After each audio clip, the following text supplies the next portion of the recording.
Hello everyone, welcome back to this channel. तो ये EVS revision का पार्ट 3 रहने वाला है और ये वीडियो, आज की वीडियो थोड़ी बाकी वीडियो से स्पेशल रहने वाली है क्योंकि आज इस वीडियो में मैं पहली बार इन्फोग्राफिक्स के थ्रू पढ़ाने वाली हूँ।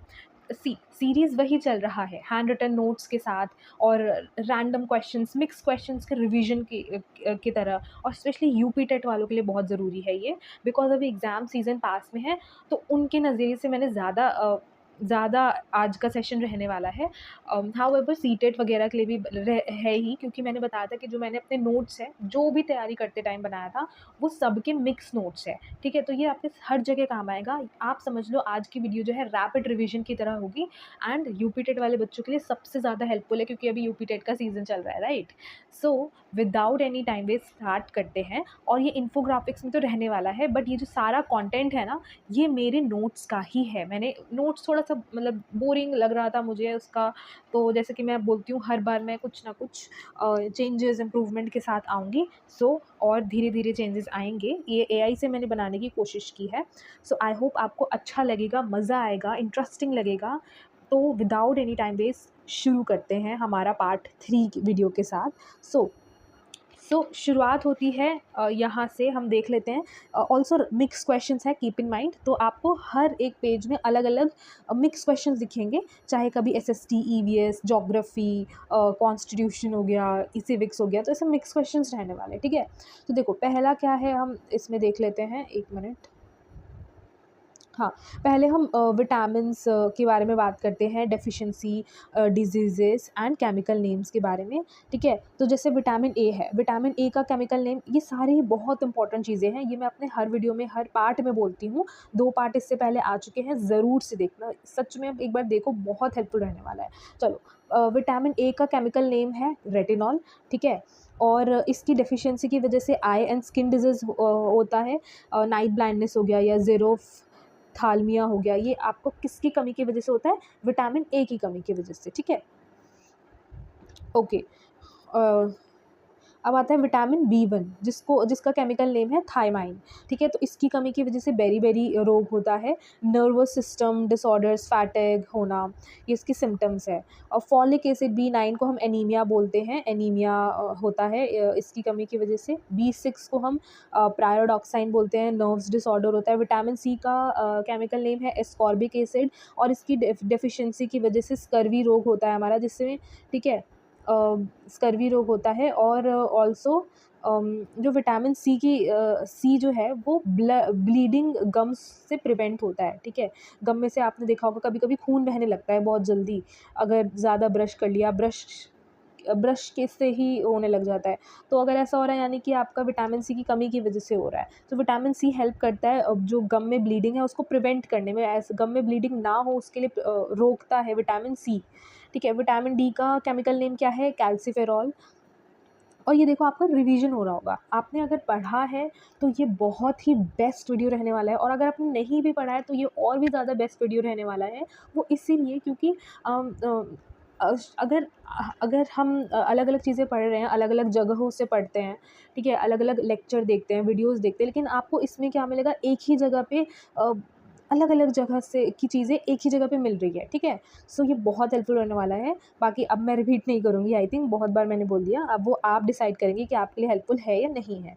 ठीक है, विटामिन ई का केमिकल नेम है टोकोफेरॉल।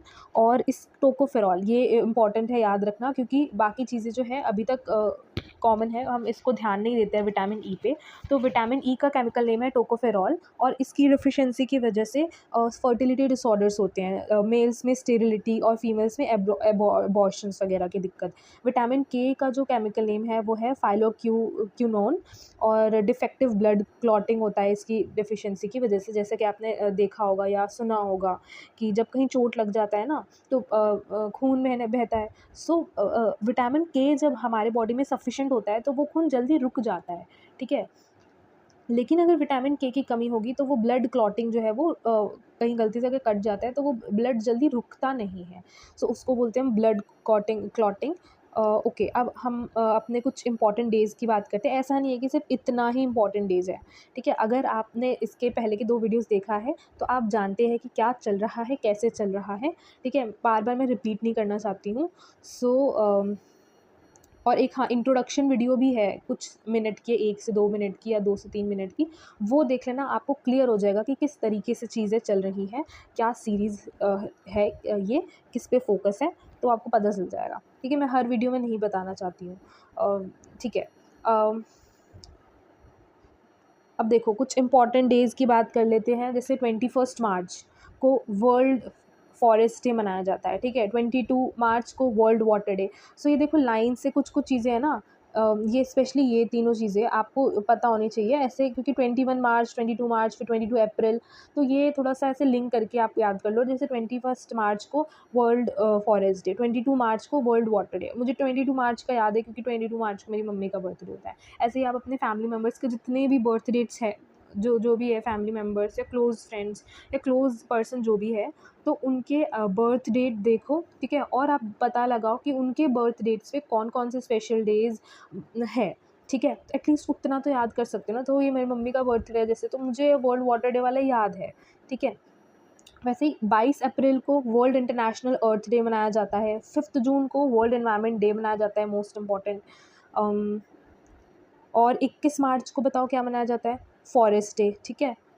देखो, वर्ल्ड फॉरेस्ट डे मनाया जाता है। और ओके, 12 नवंबर को देखो, 12 नवंबर को नेशनल बर्ड्स डे मनाया जाता है। और इससे रिलेटेड एक और जो मोस्ट इम्पॉर्टेंट पॉइंट है वो ये है कि इंडियन नेशनल बर्ड किसको कहते हैं, अगर पूछ लिया जाए तो आप क्या बोलोगे? डॉक्टर सलीम अली को हम बर्डमैन ऑफ इंडिया बोलते हैं। कौन? डॉक्टर सलीम अली, जो गोवा में रहते हैं। हम ऐसे कह सकते हैं कि वो कहाँ रहते हैं? गोवा में। सॉरी, गोवा में रहते नहीं हैं, I am so sorry.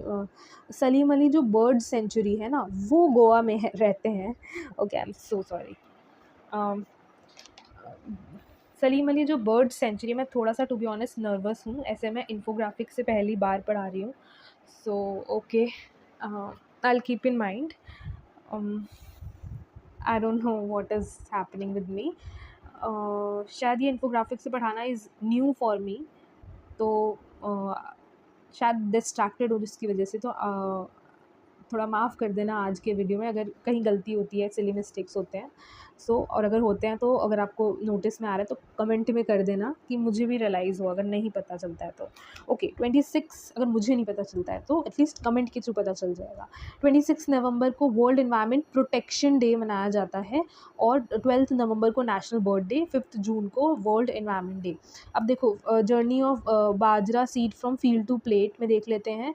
Basically ये लिखने का कोई इससे सेंस नहीं है। बेसिकली जो हाईलाइट यही है कि क्या-क्या स्टेप्स है, ठीक है? स्टेप्स क्या है? पहला तो फील्ड होगा, फील्ड से हार्वेस्ट होगा, फील्ड में हमने बोआ, है ना? फील्ड से फिर हार्वेस्ट होगा, कटाई होगी, फिर थ्रेशिंग, ऐसा आपने देखा होगा ना, थ्रेशिंग।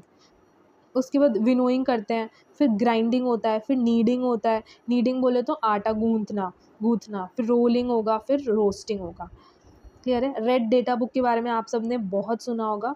ये ईवीएस के पॉइंट ऑफ व्यू से बहुत इंपॉर्टेंट है।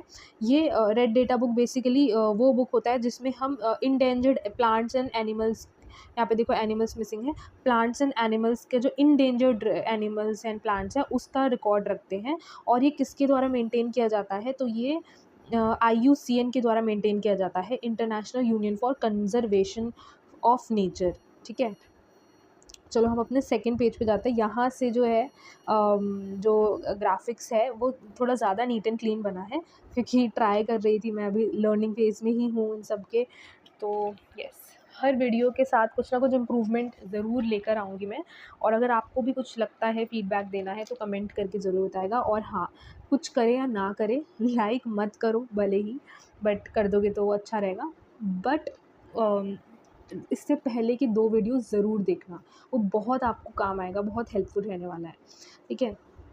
चलो, sorry, I don't know why I am repeating things again and again. Okay, sorry. अब आते हैं अपने पेज 2 में। इसमें हम कुछ चीज़ों के बारे में आगे बात करते हैं। मिनरल्स एंड प्रोटीन्स की डेफिशिएंसी की वजह से देखते हैं क्या-क्या चीज़ें होते हैं। अगर आपको प्रोटीन की डेफिशिएंसी होगी तो उसकी वजह से क्या होगा? क्वाशियोर कॉल, ये मोस्ट इम्पॉर्टेंट है। वैसे तो ये सारी चीज़ें इंपॉर्टेंट है क्योंकि ये मेरा रिवीजन नोट्स है, मतलब ये मेरा नोट्स था जितने भी, ओके मैं फिर से बता ही देती हूँ, मैंने जितने भी अब तक एग्ज़ाम की तैयारी की है या एग्ज़ाम क्लियर किया है तो उन सब के नोट्स है ये। तो ये मिक्स नोट्स है इसलिए, है ना। कभी केवीएस का पढ़ाई करते टाइम जो मैंने लिखा था, और ऑब्वियसली नोट्स में हम क्या क्या करते हैं, सारी चीज़ें थोड़ी लिखते हैं, जो इंपॉर्टेंट चीज़ें हैं वही लिखते हैं। तो बस मैंने अपने ही उन नोट्स को इन्फोग्राफिक्स में कन्वर्ट किया है। तो यस, सारी ही चीज़ें इंपॉर्टेंट है, बट जो बहुत बहुत ज़्यादा और भी ज़्यादा है तो मैं उसमें अलग से बोलूँगी ही। प्रोटीन क्वाशियोरकोर ये डिज़ीज़ होता है, ये आप फ़ोटो देख सकते हो। और आयोडीन की कमी की वजह से गोइटर, कैल्शियम की कमी की वजह से रिकेट्स और ऑस्टियोमैलेशिया, ठीक है, हड्डियों वगैरह की दिक्कत। आयरन की कमी की वजह से एनीमिया।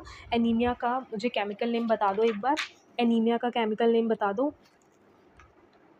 सॉरी, एनीमिया और किस विटामिन की कमी की वजह से होता है, फोलिक एसिड, है ना, B9। चलो, पोटाशियम की कमी की वजह से हाइपोकैलेमिया, ठीक है, और सोडियम की कमी की वजह से हाइपोनाट्रेमिया, हाइपोनाट्रेमिया, ठीक है।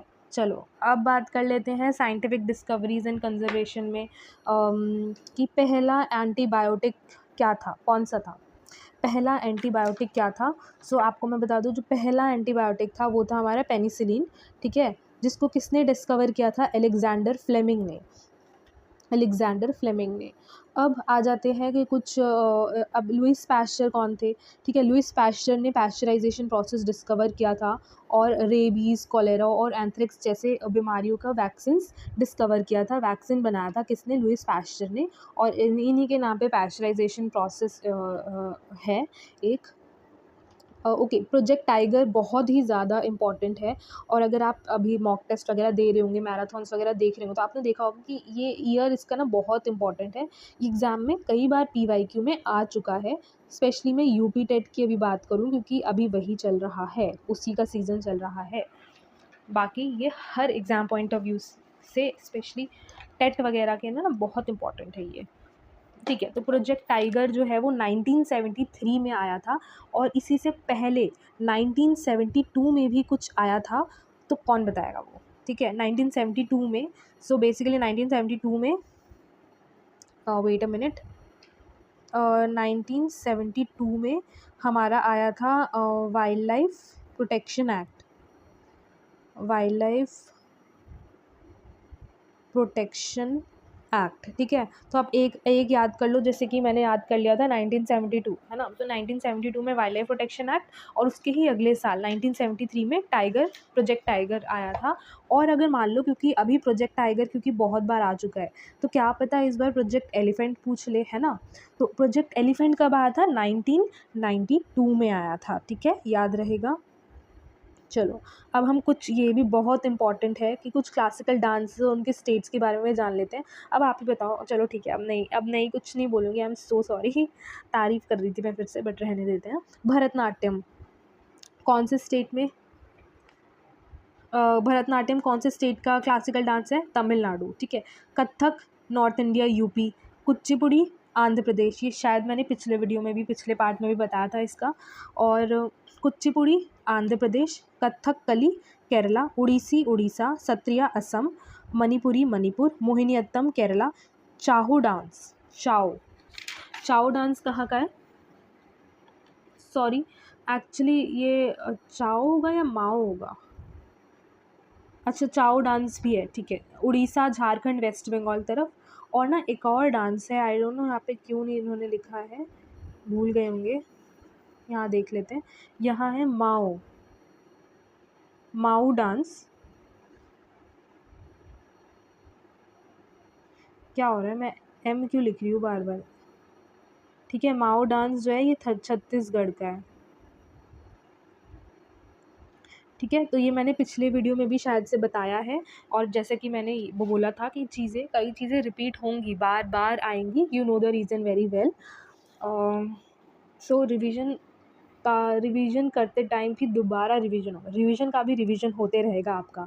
चलिए, भरतनाट्यम तमिलनाडु, कथक और कथकली कैसे याद रखना है वो मैंने बताया था। जैसे कथकली में 2 बार के आता है ना, तो इसीलिए 2 बार के आता है तो पॉइंट्स भी के को ही मिलने चाहिए और के से केरला हो जाएगा। क्योंकि देखो मेरे ख़्याल से प्रॉब्लम जो है, कन्फ्यूजन जो है, जैसा मैं अपनी बात बताऊँ, मुझे जो कन्फ्यूजन है वो यही इसी में होता था कि यूपी का है या केरला का है। ऐसा नहीं है कि केरला का भी स्टेट याद नहीं रहता था। इतना पता है कि कथकली, कथक और कथक ये यूपी है या तो केरला है, तो इसमें ही डाउट रहता था। तो मैंने क्या कैसे याद किया कि कथकली में 2 बार के आता है तो ये डेफ़िनेटली केरला ही होगा, ठीक है? और कत्थक ये ना नॉर्मल है, सादा है, तो ये मतलब यूपी का होगा। मतलब ऐसे याद करने के लिए सिर्फ़ है चीज़ें, जैसे जो पॉइंट आपको काम कर जाए आप पर। चलो आगे बढ़ते हैं। चाओ डांस देख लिया। चाओ डांस उड़ीसा, झारखंड, वेस्ट बंगाल। मोहिनीअट्टम भी केरला का है और माओ डांस है को छत्तीसगढ़ का है। अच्छा, फैथोमीटर क्या होता है? फैथोमीटर ये भी आया हुआ क्वेश्चन है प्रीवियस ईयर में। मैं यूपी टेट की बात कर रही हूँ फ़िलहाल। तो डिवाइस, क्योंकि देखो मुझे भी एग्ज़ाम देना है यूपी टेट का, बट ऐसा नहीं है, बट ऐसा नहीं है अभी कि ये मैं अभी यूपी टेट की बात कर रही हूँ तो फिर ये उसी के लिए ही है, ठीक है? क्योंकि अभी एग्ज़ाम सीज़न है और अभी मेरा भी फ़ोकस यूपी टेट पे ही है, क्योंकि मैं भी प्रिपरेशन कर रही हूँ, तो मेरे दिमाग में भी उसी की बातें चल रही हैं, ठीक है? और ये ज़रूरी लगा मुझे वीडियो बनाना, क्योंकि मेरे साथ भी ये दिक्कत है कि जब तक मतलब मैं सेल्फ स्टडी करने का मेरा मतलब मैं नहीं कर पाती हूँ जब तक मुझे ऐसा नहीं लगता कि मैं किसी को एक्सप्लेन करूँ, राइट? तो इसीलिए मैं इस टाइम पे भी बनाना चाहती हूँ।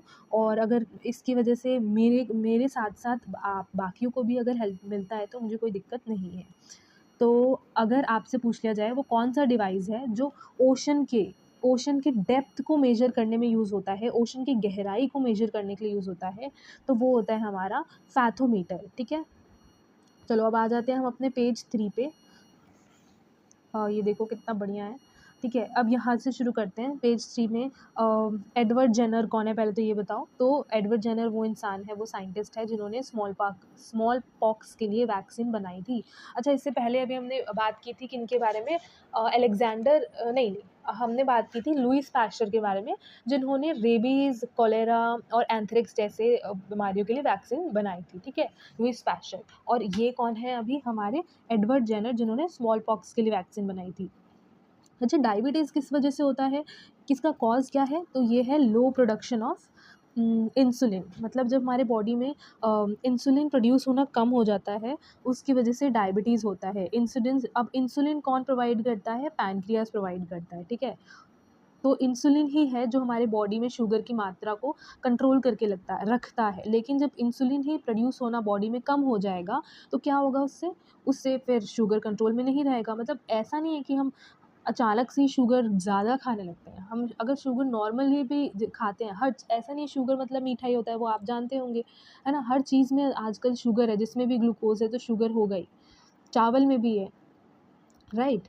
आटा में भी है, तो ऐसे। हाँ, सो प्रॉब्लम इज़ दिस कि ऐसा नहीं है कि हम अचानक से ही बहुत ज़्यादा खाने लगते हैं मीठा, इसलिए भी होता है, वन ऑफ द रीज़न है, बट ओनली नहीं है। प्रॉब्लम क्या कब होती है? जब हमारे बॉडी जो है इंसुलिन प्रोड्यूस करना कम कर देती है, उसकी वजह से शुगर का बॉडी में जो कंट्रोल के बैलेंस था, वो नहीं हो पाता है, क्योंकि इंसुलिन कम पड़ जाता है। और ये इंसुलिन कौन प्रोड्यूस करता है, कौन देता है, कौन प्रोवाइड करता है? तो पैनक्रियाज़ प्रोवाइड करता है। यानी कि हम अपने पैनक्रियाज़ का ही कहीं न कहीं ध्यान नहीं रखते हैं, जिसकी वजह से पैनक्रियाज़ फिर इंसुलिन प्रोड्यूस करना बंद कर देता है, कम कर देता है, ठीक है? अब अर्थक्वेक ज़ोन्स की बात करते हैं इंडिया में, तो 4 ज़ोन होते हैं, है ना? ज़ोन 2, ज़ोन 3, ज़ोन 4, ज़ोन 5, ठीक है? जो ज़ोन 2 होता है वो लो रिस्क वाला ज़ोन होता है, ठीक है? जो ज़ोन 3 होता है वो मॉडरेट रिस्क ज़ोन वाला होता है। ज़ोन 4 जो होता है वो हाई रिस्क ज़ोन होता है, जैसे दिल्ली जो है अपना, वो हाई रिस्क ज़ोन में आता है। अब मैंने दिल्ली लिखा है क्योंकि यार मैं दिल्ली की हूँ, मैं दिल्ली में रहती हूँ, इसलिए मैंने दिल्ली का लिख लिया है। अगर आपको अपना जानना है या फिर अगर आप अपना जानते हो कि आप जिस स्टेट में हो, वो कौन से ज़ोन में आता है, तो आप बता सकते हो। और जो वेरी हाई रिस्क ज़ोन में आता है वो ज़ोन 5th होता है। और एक बात ध्यान रखना, ज़ोन 2 से शुरू होता है, तो ये नहीं कि 1, 2, 3, 4 है और आपने इसको ऐसे छोड़ दिया। अगर ऐसा कुछ आता है ऑप्शन में इससे रिलेटेड तो ये ध्यान रखना है। ज़ोन 5th ही हमारा 4th वाला ज़ोन है और ये वेरी हाई रिस्क ज़ोन है, जैसे कि कच्छ ऑफ गुजरात हो गया, ठीक है? नॉर्थ ईस्ट इंडिया हो गया। तो आप 26 जनवरी 2001 इवेंट के बारे में, इवेंट नहीं मतलब इसके बारे में जानते होंगे। चलिए, अब ये जो नेशनल डिज़ास्टर मैनेजमेंट एक्ट है, NDMA, national disaster management act, तो ये 2005 में आया था। और कौन हेड करते हैं? PM हेड करते हैं। NDMA एक्ट 2005 क्या है? National disaster management act. चलो, अब टाइगर रिजर्व्स इन इंडिया, ऐसा नहीं है कि सिर्फ इतने ही हैं, ठीक है। जो मतलब मेरे नोट्स में जैसे चल रहे थे, जैसे जैसे मैंने देखा, जो लिखा, वो अभी उतने हैं, आगे हम और भी पढ़ेंगे, ठीक है। तो जैसे सिमलीपाल टाइगर रिजर्व है, ये कहाँ पर है? उड़ीसा में है। बांदीपुर टाइगर रिजर्व है। अच्छा, सिमलीपाल देखो शायद से टाइगर के लिए फेमस है। Bandipur tiger reserve, okay, sorry sorry, I am so sorry यार, टाइगर रिजर्व की बात करें तो टाइगर ही होगा ना। बांदीपुर टाइगर रिजर्व कर्नाटका में।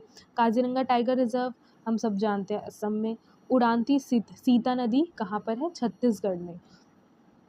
आपको पता है कि जो काजीरंगा टाइगर रिजर्व है वो वन हॉर्न राइनोसोरस के लिए फेमस है ना। और जो बांदीपुर टाइगर रिजर्व है वो एलिफेंट के लिए फेमस है कर्नाटक में। जो सिमलीपाल वाला वो तो टाइगर के लिए है ही। चलो, अब कुछ लेक्स इन इंडिया की बात करते हैं। अगेन ऐसा नहीं कि इतने ही लेक्स हैं, अभी लेक्स के ऊपर ना और आगे बहुत सारे लिस्ट हैं, तो उसमें भी हम देखेंगे। तो चलो, वुलर लेक है, जैसे वुलर लेक कहाँ पर है? जम्मू एंड कश्मीर में। दल लेक जम्मू कश्मीर। नागिन lake Jammu Kashmir. Loktak lake Manipur. Chilika lake Orissa, ठीक है। अब मुझे बताओ, largest fresh water lake in India कौन सा है? Largest fresh water lake in India कौन सा है? हमारा वुलर लेक है, ठीक है। वुलर लेक क्या है? Largest fresh water lake in India, Wular lake. अच्छा, लॉन्गेस्ट लेक कौन सा है?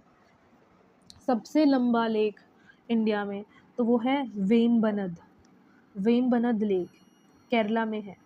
96.5 किलोमीटर है वेम्बनद लेक। चलो, अब कुछ की फैक्ट जो है कि लार्जेस्ट सलाइन वाटर लेक कौन सा है? चिलिका लेक है उड़ीसा में। ये बहुत ही इंपॉर्टेंट टेबल है, ठीक है। और अगर आपको इसका PDF चाहिए तो टेलीग्राम पे है, तो आप एक बार कमेंट कर देना। अगर 5 से ज़्यादा बच्चों का कमेंट आता है तो फिर मैं अपलोड कर दूँगी टेलीग्राम पे, वरना आप यूट्यूब से ही सेव कर सकते हो, डाउनलोड करके रख सकते हो वीडियो को, या स्क्रीनशॉट ले सकते हो। Biggest back water lake, back water lake होगा या black? Okay, back water lake यानी कि खारा पानी वाला लेक कौन सा है? बताओ। ये देखो, इन्होंने छोड़ दिया है, यानी कि ये इन्फोग्राफिक भी चाहता था कि ये बच्चे बताएंगे, ये हमारे एस्पिरेंट्स बताएंगे कमेंट में कि बिगेस्ट बैक वाटर लेक कौन सा है, यानी कि खारा पानी वाला लेक कौन सा है। तो वो है हमारा चिलिका लेक उड़ीसा में, ठीक है। सैलाइन वाटर लेक भी चिलिका लेक ही है। Largest inland saline water lake है सांबर लेक राजस्थान का। अच्छा, अब इंटरनेशनल डेट लाइन हम सब जानते हैं 180 डिग्री जो लॉन्गिट्यूड है, वो है हमारा इंटरनेशनल डेट, जो कि पैसिफिक ओशन जो है टच करता है। ये कुछ नहीं है, ठीक है, क्रॉस करता है इंटरनेशनल डेट लाइन। वो कौन सा ओशन को इंटरनेशनल डेट लाइन क्रॉस करते हुए जाता है? तो पैसिफिक ओशन को, ठीक है, याद रखना। चलो, नेक्स्ट हमारा पेज 4।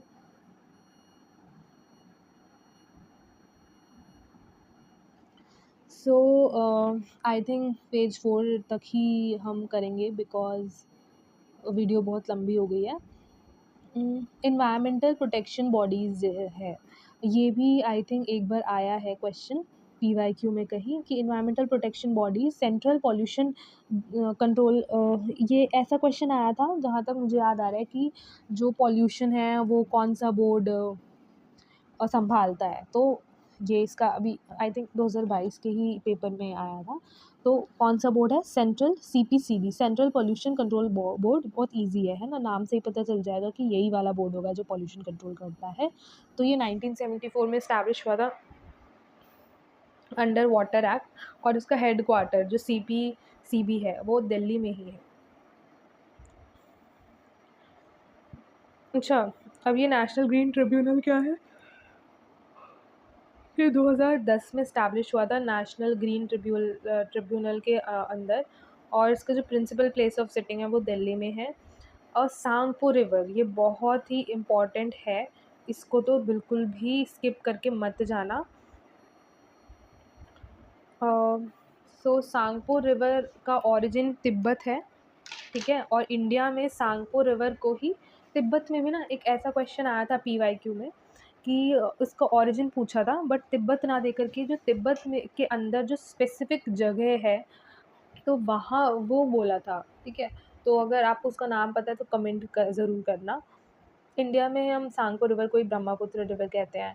जो सर्वे ऑफ इंडिया की बात करें तो सर्वे ऑफ इंडिया हमारा ओल्डेस्ट साइंटिफिक डिपार्टमेंट है गवर्नमेंट ऑफ इंडिया का, 1767 में इस्टेब्लिश हुआ था under the department of science and technology. अब UN सिक्योरिटी काउंसिल की बात करें तो यू जैसे जैसे कि आप खुद देख पा रहे होंगे कि कितने रैंडम, कितने मिक्स क्वेश्चंस हैं, कुछ ज़्यादा ही रैंडम क्वेश्चंस हैं। तो आपको एक ही जगह पे आपका कम टाइम में ही ज़्यादा चीज़ें कवर हो जाएंगी अलग अलग एरिया से, राइट। ओके। सो UN सिक्योरिटी काउंसिल में टोटल 15 मेंबर्स है। जो परमानेंट मेंबर्स है वो 5 है। कौन कौन से हैं? USA, Britain, UK, that is France, Russia, China. And temporary जो मेंबर्स है 10 हैं, जो कि एवरी 2 ईयर्स पे चेंज होते रहते हैं। हम बात कर रहे हैं UN सिक्योरिटी काउंसिल की। अब आगे चलते हैं। करना है या फिर रोक दे? आई थिंक ये हम नेक्स्ट वीडियो से करते हैं। और अगर आपको पसंद आ रहा है तो यार थोड़ा-सा शो करना वो चीज़, सो दैट मुझे समझ आए, मुझे पता चले कि हाँ ये हेल्पफुल है। मेरे अलावा भी, मेरे लिए तो है ही हेल्पफुल, बट मेरे अलावा भी अगर आपको हेल्प मिल रहा है तो वो मुझे बहुत अच्छा लगेगा और मोटिवेशन मिलेगी कि मैं और बनाते रहूँ। लाइक ज़रूर करना, अपने फीडबैक्स देना, जो मैंने क्वेश्चंस बोले हैं कमेंट करने के लिए वो ज़रूर करना। नहीं पता है तो सर्च करके करना। And also part 1 and part 2 ज़रूर देख लेना। और बाकी अगर आपको इसका PDF चाहिए तो टेलीग्राम चैनल का लिंक आपको कहीं न कहीं तो मिल जाएगा, वरना आप कमेंट कर देना एक बार कि इसका जो नोट्स है वो डाल दो टेलीग्राम पे, या लिंक दे दो टेलीग्राम का, तो वो मैं आपको दे दूँगी, ठीक है। तो चलो आज के लिए बस इतना ही, मिलते हैं नेक्स्ट वीडियो में, यहाँ से हम कंटिन्यू करेंगे। तब तक के लिए all the best for your preparations.